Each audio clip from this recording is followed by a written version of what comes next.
This is In the Black with T. Dallas Smith. Conversations with trailblazers, glass ceiling breakers, and champions for change who inspire and cultivate leaders every day.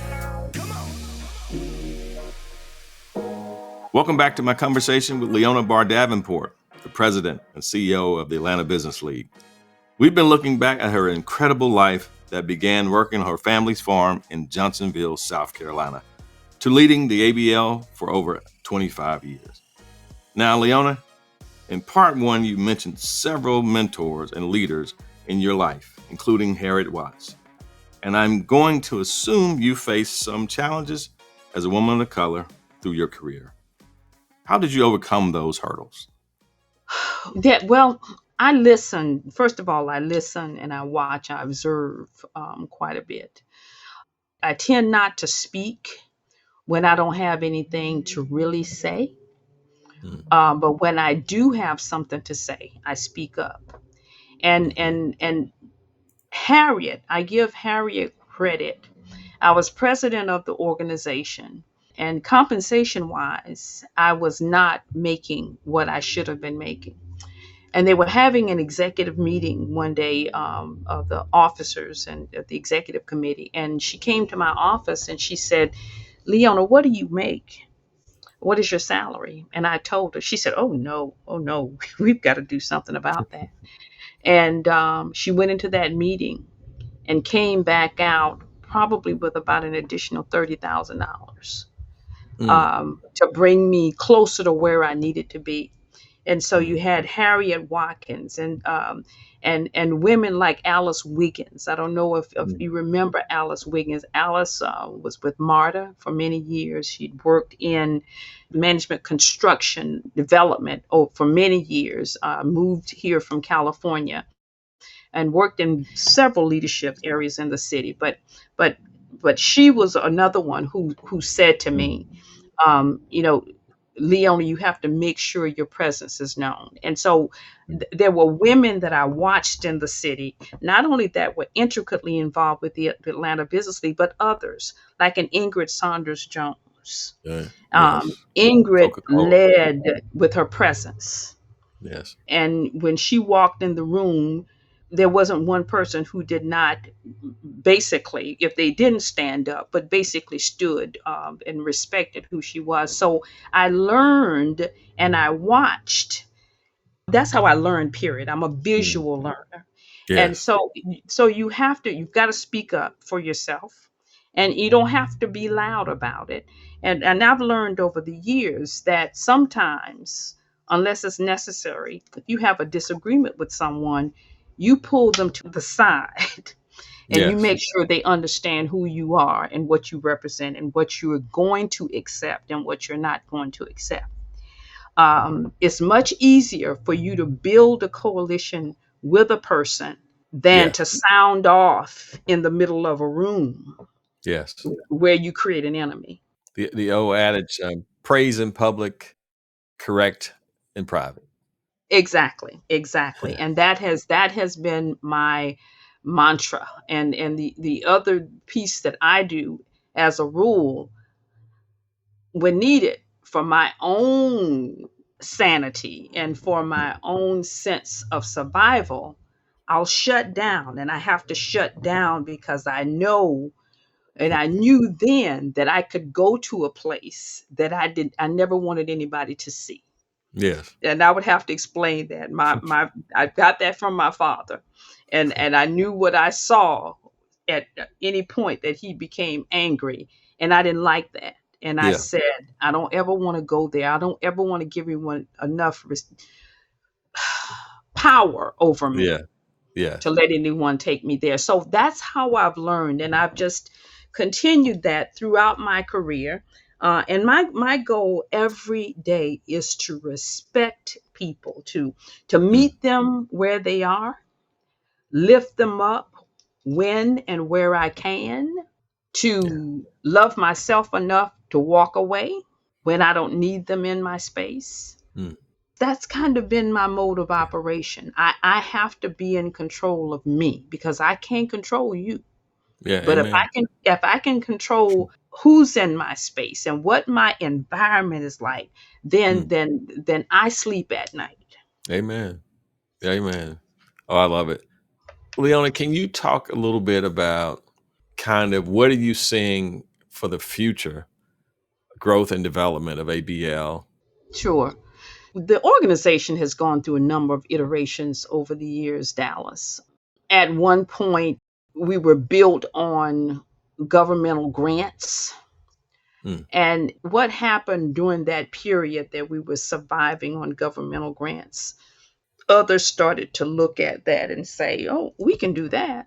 So Mm. let's apply for that." And so it became very competitive in that space. And what I realized when I saw that happen with some other leaders of the organization is that if you build your foundation on one source of revenue Hmm. and that source goes away, suddenly you don't have an organization, you don't have a business. Yes. When I saw that, I said, we have got to look at other ways to grow this organization with several buckets of money. We need membership, we need sponsorships, we need partnerships, and we want governmental money. We want all of it, but we don't want we want to make sure there's a balance there so that Yeah. suddenly the rug is not pulled out from under our feet and we're left with nothing. So that's how I focused on growing the organization, during my tenure. But as we go forward, we're starting to see a new kind of entrepreneur. At the end of the day, everybody wants the same thing. You want to be successful, you want to grow your business, but it's happening differently now. You're seeing much more creativity in some of the businesses, but there's the element that is across the board that I think everyone is still learning. AI, technology is an integral part of your business, whether you want to accept it or not. Amen. It is here, it is there to stay. Each business owner has to have some element, the ability to sell. There are so many people that say, well, I don't like sales. I don't like salespeople. Well, if you don't like sales and salespeople, then you don't have a business. It's an You- integral part of what you do. And so as I look at the future, I think all of us we must embrace artificial intelligence. We have to embrace the new frontier, the business that is being done virtually, but we can yes. never get away. We can never, ever, ever get away from that personal touch. You Yes. have to Yeah. build relationships. You have to connect at certain points.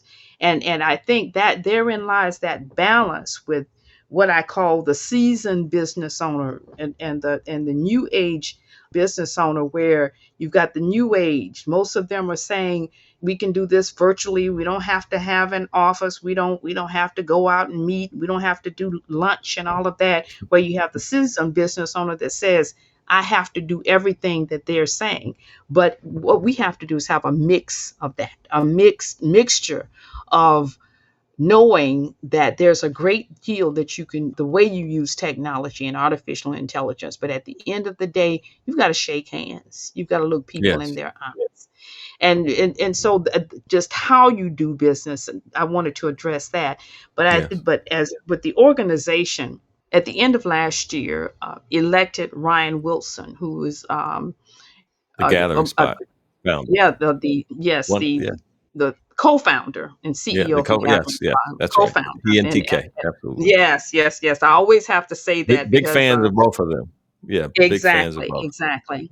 Yeah. And we looked at Ryan, and what we saw was the future, and we realized that as an organization that we needed to embrace the younger entrepreneur. We needed to embrace some of the new style of businesses, if you will, and this idea of not having to have brick and mortar. You can be a part of or operate within the walls of a building, but it didn't have to be the one that you owned. And so Yes. when you look at the way people are doing business now, they're doing business in these environments where they're using technology, but they're there touching, interfacing, interacting with other like minds.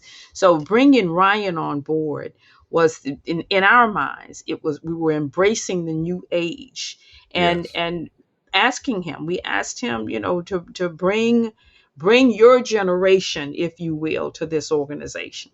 Um, Yes. we're celebrating 90 years this year. We want the organization to be Mm. around another 90 years. And I know that I won't be here at that, 90 years from now, but we want to make sure that we don't lose our legacy as an Yeah. organization. We don't lose the fact that at some point we had to interact only with each other. The world is different now. Yeah. Diversity at all levels is critical.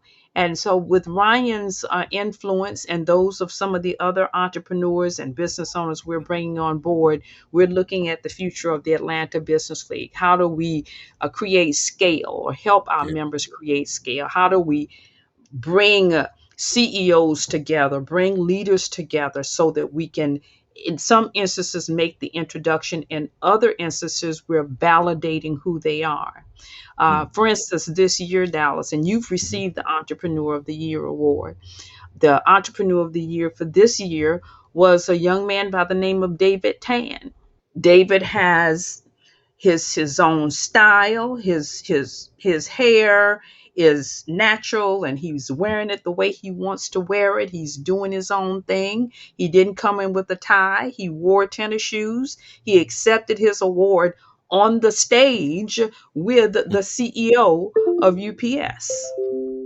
Mm. And so the value proposition that we brought to the table there was to bring these two varying elements, different, totally distinct elements together. And Yes. what we wanted to see happen happened. Yes. Carol Tomei looked and said, "Wow, these entrepreneurs Yeah. are fantastic." We presented an award to Dr. Lakeisha Hallman. Um, Carol Tomei was not familiar with her. Then you had the mixture of John Hope Bryant, whose business he's the largest nonprofit in the country. And Wow. then we honored Al Edwards, with his total philosophy of all who will come, and let's go, let's go to the Holy Land together. Let's make this money together. Let's grow. Let's touch and agree. Let's invest in our young people. Let's bring them into the fold. And so it was a very dynamic melting pot, if you will, of Yes. business owners and CEOs.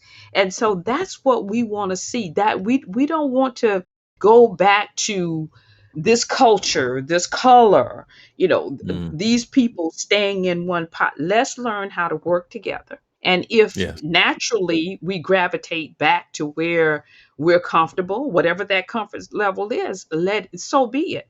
But Yeah. as a people, as an organization, as business owners at the Atlanta Business League, we will continue to encourage the growth and development of African American business owners in Metro Atlanta.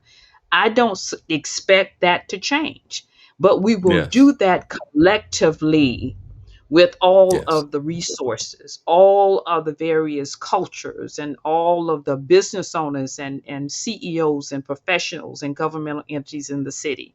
And we want to make a difference by creating a development on this corner where we are right now, where we're housed. We Yeah. own what was a Henderson travel company. The Hendersons were the first Black travel agents in the Southeast. And Mm. when they retired and decided to move on, their children were not interested in taking over the travel agency. And the Atlanta Business League purchased this property from them. We're Mm. here. We purchased the old Ashby Street Theater. And right Mm. now, and I'm sharing what a lot of people may not know, we're in the process of working on creating a legacy development right here on the corners of Martin Luther King, Joseph E. Lowry, and around the corner, MARTA, and bringing business owners and legacy companies and like the Citizens Trust Bank and the Atlanta Amen. Inquirer together to impact this corner and this community by creating a place where businesses can meet, creating a place where that we call our own, creating a Yeah. place where we can invest in Black businesses, young people, and in the community. Well, Leon, I grew up in that neighborhood, and back when it was Hunter Street. And Hmm. I tell people all the time, Hunter Street was the Black West Paces Ferry, if you will, of its day. It was the Exactly. place when we did fancy things. When we came up to Hunter Street, where T.M. Alexander lived, Hank Aaron lived. There were all these beautiful things, and I think your goal and my goal and the dream is to see that street become even better than what it was during our time.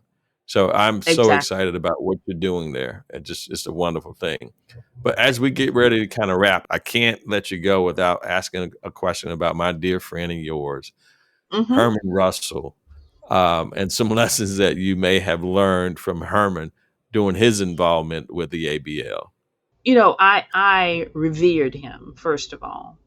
I never had a full fledged conversation with him, but each interaction was one that left me feeling empowered. He was always thankful, always cordial, one of the best business minds that I have ever seen in my lifetime. Yes. And the organization, obviously, because we presented the CEO of the Year award to him twice. And when we went back to him the second time to say we want to honor you as our CEO of the Year, and he said, "Well, you all have already recognized me, and we said you deserve to get it again." He is the only person that had Wow. ever received that award more than once. And I think what was so powerful to me was that he saw you. Yes. And I hope most people will know what I mean when I say that. When he was with you and he was around you, he saw you. Yes. And that stands out and it stood out to me. The last time he spoke to the Atlanta Business League, and we've had so many great moments like this, not only with Herman Russell, but others. He talked about how he grew his business. He talked about the Mhm. one that got away. I think someone wanted him to invest in the CNN Center. And he said, nobody want to listen to news 24 hours a day. Well, he said that was a mistake. But he Yeah. he he he was just a unique person, and his legacy will live on forever. And it was my honor to be included in the documentary, as well as it was you being included also, Dallas, and Yeah. that Yes. documentary about his life, because he truly was um, It's a I trailblazer. trailblazer. He's the blueprint for so many of us out here. So Exactly. Exactly. absolutely. And that's what I love. And that his legacy is still being manifested today in so many people such as yourself and Yes. others in the city. Amen. Amen. Leona, it has been a pleasure. I could talk to you for another 2 hours. Um, but we are going to wrap it up here. But before we wrap it up, is there anything that I hadn't asked you that you'd like to talk about? There are people at times that look at leaders in the city, and they think that we are unapproachable. And I want to encourage folks, if you see people that you want to say hello to, that you want to talk to do that. One of the things you may not know is at that time that person may have any number of things on their mind. So say hello. It might be the break mentally and emotionally that that person needed at that particular moment. But talk to people, and respect their space, but also reach out and touch, because we all need that at any point in time in our life and at any point in time during the day. So I encourage us to lift each other up as often as we can, where we can, when we can, so that at the end of the day, we don't leave any stone unturned, any word unspoken, or any deed undone. Amen. Leona, I just want to say thank you for being here. And also, you've heard the story. Get involved with ABL. You'll be enriched by it. Your life will be enriched by it. But I also want to wish you, as Ed Menifee said, today it's the best day of my life. And I so appreciate it. And I pray that you all will stay in the black. Thank you so much. I appreciate it. Thank you, Dallas. It was my pleasure. This has been In the Black with T. Dallas Smith. To find out how you can change the dominant narrative in the commercial real estate industry and challenge the status quo to improve the lives of others, go to tdsintheblack.com. In the Black with T. Dallas Smith is a production of Forbes Books.